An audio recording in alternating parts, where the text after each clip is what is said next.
Hey guys, welcome back to David's tutorial, and in this video I will show you how to fix your GTA 5 Enhance error.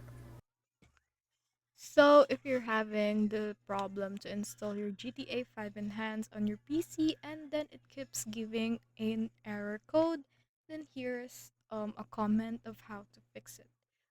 So to help you resolve your issue, gaming services sometimes get stuck during large downloads. So you want to open your PowerShell as administrator and then run this command. This one. After that, in PowerShell again, run this command. And then this opens gaming services in the Microsoft Store. After that is you want to reinstall gaming services from the store and then restart your PC and try downloading again. So here is the command if you want a better. So here is it, and then here's the second one. I hope this comment can help you with your problem with your GTA Enhanced.